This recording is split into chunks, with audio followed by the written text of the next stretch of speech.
নিজে তোর জন্য পছন্দ করে নিচ্ছি। ভালো, আজকে তোদের বিয়ে দিয়ে দেবো। দাঁড়া না, তুই চুপ কর তো, আমার কথা একটু শোন। চুপ কর মামা। হ্যাঁ আমার একটা কথা রাখতে হবে মামা, আমি প্রিয়ার বিয়ের সমস্ত বাজার করে ফেলেছি। আজকে ওদের বিয়ে দিয়ে দিতে হবে। হ্যাঁ আজ কি হবে? ওরা সংসার করবে, বকা খাওয়া অনুষ্ঠান পরে হবে। এই চাচা তোরা ঘর গিয়ে বস। আপনি আমার তলায় তলায় এতদিন প্ল্যান করে রেখেছে, খুব ভালো মানুষ মেয়ে। আজ তোদের কত সুন্দর লাগছে বলতো। আমি মেয়ে হয়তো তোর দিক থেকে চোখ সরাতে পারছি না, দুলাভাই দেখলে তো পাগলই হয়ে যাবে। ধ্যাৎ, আরে বাবা রে, লজ্জাবতী লতা। ভাই, সাথী আপা। মাহি তুই একটু নিচে যা, থাক না, সমস্যা কি? তোমার সাথে আমার একটু পার্সোনাল কথা আছে। হেলো যা। তোমাকে দেখছি আর অবাক হচ্ছে, আমাকে দুলাভাই বলতে তোমার একটু গায়ে পাচ্ছে না। হে রে, গায়ে বাঁধবে কেন? দুলাভাই আছেন তো দুলাভাই বলবো না? চুপ করো, একদম নাটক করবা না। ভালোবাসো না তুমি আমাকে? পুরো চোখ বলছে তুমি আমাকে ভালোবাসো।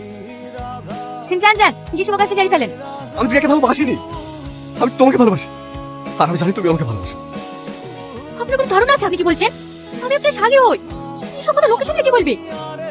তুমি বাড়ির লোককে ভেবেছো, মান সম্মান ভেবেছো, কাকে ভেবেছো বলো? একবার বলো ভালোবাসি, আমি এক করে ভেঙে দিছি। হ্যালো গো, খুব করেন, কেন বুঝতে চাইছেন না? আমি আপনাকে ভালোবাসিনি। আমার কাছে বলো।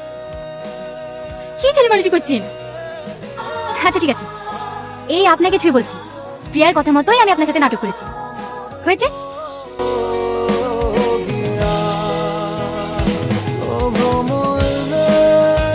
ছেলের পাশে বসাও মা। একটু বস না, আমার নার্ভাস লাগছে। তাহলে বিয়ে পড়ানোর কাজ শুরু করে নাকি? হ্যাঁ শুরু করেন। ফতেপুর নিবাসী হাফিজুল বিশ্বাসের একমাত্র কন্যা প্রিয়া বিশ্বাস নগদ 1 ভরি সোনা ও 5,001 টাকা দেনমোহরের পরিবর্তে তোমাকে বিবাহ করিতে রাজি হয়েছে। তুমি কি কবুল? আলহামদুলিল্লাহ। সামাদ শেখের পুত্র আকাশ শেখ তোমাকে বিবাহ করিতে রাজি হয়েছে। তুমি কি কবুল? কবুল। আমি একটু বাথরুমে গেলাম। হ্যাঁ, আর পারলাম না, নিজের সাথে লড়াই করতে করতে হাঁপিয়ে গেছি আমি। পারলে আমাকে ক্ষমা করে দিস।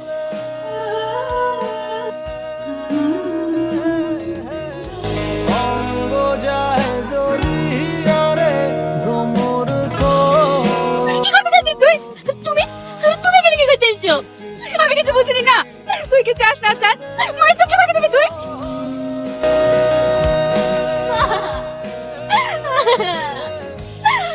তোর বাবা আমাকে একলা রেখে চলে গেছে। তুই যদি আমাকে ছেড়ে চলে যান, আমি কাকে নিয়ে বাঁচবো?